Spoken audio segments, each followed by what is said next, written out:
You thought it was love, didn't you? The way your heart raced when they texted you. The way your mood depended on their attention.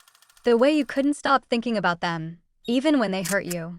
It felt deep, intense, almost magical. But what if I told you it wasn't love? What if it was something far more dangerous? You weren't in love, you were addicted.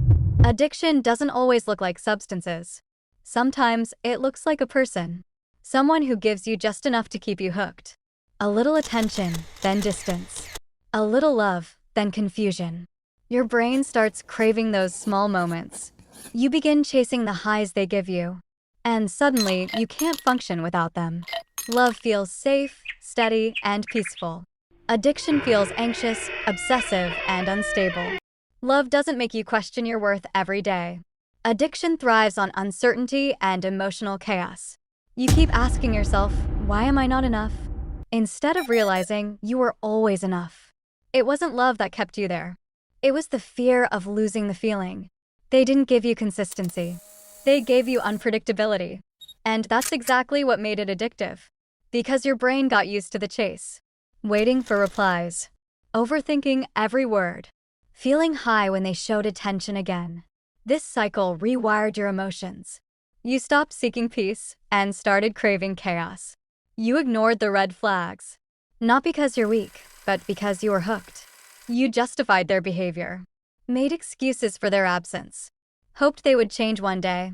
But deep down, you knew the truth. You just didn't want to face it. Because letting go felt like withdrawal. And that's the hardest part. Walking away doesn't just hurt emotionally. It feels like your whole system is collapsing. You miss them, even when they were bad for you. You want to text them, even when you know better. That's not love calling you back. That's your addiction speaking. That's the habit you built around them. Real love doesn't leave you confused. It doesn't make you beg for attention. It doesn't disappear when you need it the most. Love is calm. It's secure. It's consistent. It doesn't feel like a roller coaster. It feels like home. If you felt chaos more than peace, you weren't loved, you were attached. And here's the truth you need to hear. You weren't addicted to them as a person.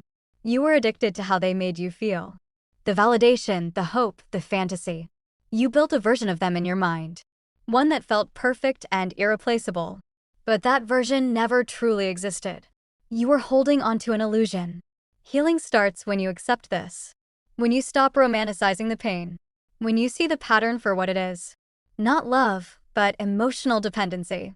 Not connection, but attachment. Not reality, but a story you told yourself. And once you see it clearly, you start breaking free. So if you're struggling to let go, be gentle with yourself. You're not weak, you're recovering. From something that felt real, but wasn't healthy. Give yourself time to detach. Replace the habit with self-respect. Choose peace over intensity. Because you deserve real love, not addiction.